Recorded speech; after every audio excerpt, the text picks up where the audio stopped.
What's good, everybody? We are back with another Madden 20 video, and today is the day we are finally going to get week 6 of the NFL 100 program, which means we are going to get our free NAT Centennial Pack.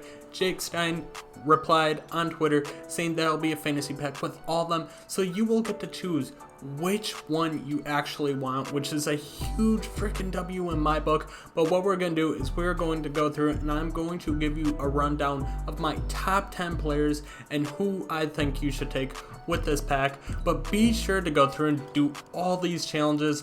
They are very easy, and you can still do them if you haven't completed them right now. So if you haven't completed 1 week, definitely go back, make sure you get those done before they disappear, because I mean, it's a free 94-95 overall card, and some of these cards are the best players in the game at their position. So before we get into the rundown of this, I'm just going to tell you how I kind of make my list when it comes to these free fantasy packs. One thing to consider is I really like depth positions. Cornerback, wide receiver. Generally, I like to have a position where I know they're going to be on my team for a long time. I don't want to pick a player and then all of a sudden a week later there's a brand new card that's a lot better than them. 2, I want a freaking game changer. I want somebody when they are on the field, they're a difference maker if I win or if I lose. I don't want to have there are no offensive linemen on this list at all. You won't see any of them. They're not difference makers. I want to have somebody that's going to make a huge difference for me. 2, the higher up they are, I want them to be the best player at their position. I don't want there to be any chance that anyone on the field is going to be better at that position than they are. Obviously, by the time this video drops, the NFL 100 quarterbacks are not going to be out yet. They drop later tonight, and they might even drop tomorrow. So we're either going to be able to get that pack tonight or tomorrow, depending how many quarterbacks they drop. But that all drops tonight. Either way, I don't think there's going to be a single quarterback that releases that you should take, because this man on the right, not CJ Beathard, Mike Vick, is who you need to pick up. If there's one card in this game I recommend picking up, it's him. If there's one set I recommend doing in this entire game, it's the set that gets him. And you will also kind of see that in this list and how I constructed it. When they drop these quarterbacks though, I feel like almost every single one is going to be a pocket passer, which just does not play good in this year's game. You need to have somebody with escape artist, obviously, and I believe the only one that would even consider giving one to is Steve Young, but I don't know if he's going to be on this list. And even if he is, I just don't see him being better than Mike Vick. And like I said, I want a player that's going to be on my team for a long time, which unless you don't want to spend the coins on Mike Vick, Steve Young would be a good choice. But I want a player that's going to be there on a long time, a difference maker, and somebody that's the best player at his position. Mike Vick's best player at position, hands down. I don't care who they come out with later tonight. It's more likely going to be Tom Brady. Be pretty freaking dope if they gave Tom Brady escape bars though, and a bunch of other pocket passers. But this set is definitely one you should do, and one that you'll kind of see how I constructed this list. For those of you who don't know what set I'm talking about, it's this one right here: Bo Jackson, Michael Strahan, and Mel Blount. And you also get the 96 overall Vic, his power up, and you get all 3 cards back as NAT. All these cards are 95. Mike Vick's and numbers 96. All these cards are freaking game changers. If there's any set in the game I recommend doing, it's this one. Costs you between 8 and 900k, which may be a lot for some, but if you have the coins, definitely the set to get into. But now I'm just talking a bunch of crap, so let's hop in and start off this list with number 10. Starting off the list at number 10, we got Mean Joe Green, defensive tackle. I have him at number 10 because he kind of fits into that whole lineman category. I do not like having even defensive linemen. I have one other defensive lineman on this list, but D-tackle, it's just not a sexy position. It's not going to, you're not going to see a huge difference out there, and there are a lot of players that you can get that will have a very similar impact. But Mean Joe Green's an absolute monster with the 94 block shot, 91 power move, 77 finesse move, and even 77 speed. Very well-rounded card. See, I got him on my team, but he's not really a card that I notice a ton out there. I consider D-tackle to be a lot like an offensive lineman, just somebody you really don't notice, something you obviously need on your team, but something you really don't notice on the field too much. So Mean Joe Green is definitely somebody I wouldn't take with your pick unless you're a huge Steelers fan or Mean Joe Gray fan, but I have him at number 10 because the card's still solid. Moving on, we got Ronnie Lott of the 49ers. This card's also really solid. At the time, he was the best free safety in the game when he come out, but we're starting to get some more free safeties, which seemed like a position that was really lacking. But you see here now, we got 95 overall Calvin Johnson on the right. Even though Ronnie Lott's stats may look better, Calvin Johnson's a freaking monster just because of that 6'5" height and that catching. But this Ronnie Lott is still a freaking beast with that 95 hit power. He hits that zone threshold. It's got a little bit of man, good pursuit, decent play rec, good tackling, good excel, very well balanced card. But the 90 speed is kind of low. Calvin Johnson's only got 91 speed, but that 6'5" height definitely makes it up for it a lot more than you would think. He just doesn't get burned much just because he's able to jump so freaking high. 90 speed really kills this Ronnie Lott in my opinion, and like I said, there are more safeties coming out. Sean Taylor's out right now. If you have the coins, card looks like an absolute monster too. This Ronnie Lott is good, but like I said, I want best player at the position. If I'm going to use on any of these NFL 100 cards, I want to be best player at a position of need, and frankly, Ronnie Lott's just not it. There's other cards that are better than him out on the market that you can get for even cheaper, like this Calvin Johnson.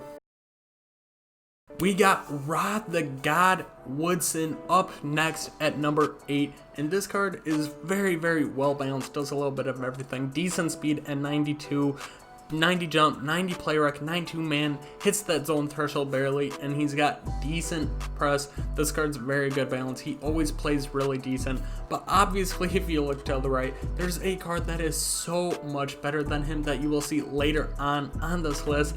So if you need a cornerback, I would definitely pick up Dion over this Rod Woodson. Rod Woodson's second best cornerback on this list in my opinion, but obviously if you look at the stats right here, Dion's powered up. It's still not even close. Dion's so much better, but this Rod Woodson, really balanced card, definitely plays really good, and he's a lot better against the run than Dion is. Reggie White is at number 7, and Reggie White's a friggin' monster for me. He plays really good. See, I have him over here. Take a look at his stats powered up. 80 speed, really good strength, good tackle, good play rec, 95 block shot, 95 power move, and 90 finesse move. There is literally nothing to not like about this card. This card does literally everything. But like I said, lineman, I just can't justify spending a free 94, 95 overall card on alignment. And this is where that Michael Vick set comes in handy. Like I said, compare him to Michael Strahan, one of the cards you get from that set. He compares really good to this Reggie White. He's got better speed, better excel, 2 less strength, same tackle, 1 play rec, 2 less block shot, 2 more power move, and 2 more finesse move. I don't know if he's necessarily better, but one thing that I've noticed in Madden 20 is all defensive linemen play the same, I feel like. You just want to have somebody with good block shed, good power move, and decent speed. Both these cards do that, so if you're going to do the Mike Vick set, don't even worry about this Reggie White. If not, Reggie White is still a really good freaking card, does a little bit of everything. Plus, he has that ability. These NFL 100 players start with their X Factor, which is absolutely amazing. It makes these cards OP as hell. He has the ones that helps him block shed like crazy, which is absolutely insane. But still, I have him at number 7. Not a card I would recommend taking. There's so many bigger difference makers out there that you can take with this card. Dude, I freaking love Ed Reed. Ed Reed was one of my favorite players to watch growing up, and I want to get this card so bad, and the reason he's not higher on this list is that card on the right. Pat Tillman. I can't do anything with this Pat Tillman. He's NAT, so I can't justify spending all these coins or even using a free pass on a card that I literally can do nothing with. I can't quick sell Pat Tillman. I can't sell him. Can't do anything. But Pat Tillman is still the best strong safety in the game, in my opinion, because he's able to get lurker. He's able to get the enforcer. He causes a hell of a lot of fumbles, gets a ton of picks, and the card plays absolutely amazing for me.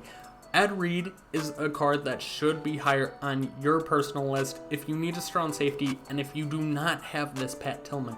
He does it all, dude. 93 speed, 80 tackle, which is pretty solid, 91 play rec, 86 pursuit, 82 man, 93 zone, hits that zone threshold, and 88 hit power. The card's an absolute monster. He's a little bit shorter, but you see here, he's also has 82 catching. He gets really good pick animations when I played with him for a little bit. The card plays like an absolute monster, guys. I'm telling you, if there's one card that I wish I could put higher on my list, it'd be Ed Reed, but I just can't.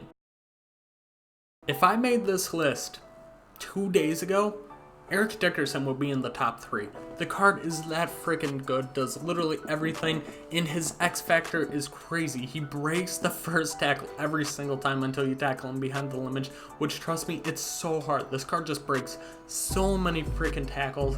He's fast, he's got good juke, he gets, I think it's evasive our jukebox. The card plays like an absolute freaking cheat code. But then they dropped a Bo Jackson, and I mean, compared power up Bo to Eric Dickerson, it's not even close. Plus 3 speed, plus 2 excel, plus 1 agility, plus 1 carrying. Dickerson's got the better catching, which, I mean, who cares? Plus 6 elusiveness, plus 5 trucking. Like, you see, it's not even freaking close. And that's another reason to do that Michael Vick said. Bo Jackson's the best running back in the game. Eric Dickerson was the best running back in the game 2 days ago, and they came out with an OP as hell Bo Jackson, which is an absolute cheat code. Like I said, Eric Dickerson 2 days ago, top 3. I probably put him at number 2, honestly. The card was that good, played that good for me, but I saw Bo Jackson, I picked him up, played with him, and I knew right away that I had to get rid of that Eric Dickerson. But like I said, if you do not want to do that Michael Vick set that I keep telling you guys that you 100% should do, it's 100% worth the 800 to 900k if you have it. Eric Dickerson should probably be in your top 2 if you run the ball. If you run the ball a ton, if you're a guy that likes to run, stretch, and dive every play, Eric Dickerson should be number 1, hands down, without a question. But for me, I pass the ball a ton, and when I do run, Bo Jackson just does everything I need him to do better than Eric Dickerson could. So that is why he comes in at number 5. So this may be a little bit of a reach here if you just look at his stats straight up. I have Devin Hester at number 4. Like I said, I want a freaking difference maker with this pick. Devin Hester is a difference maker in kick return and on offense. He does 2 things for you that help you get into the end zone with that 95 speed. And if you're using this NAT card, you need to power him up. You need to power every single card you take, whoever you take with this pack, you need to power him up. He'll have 96 speed. If you have sprinter tier 1, which most people do, he'll have 97 speed, dude. That's absolutely insane. That's so fast.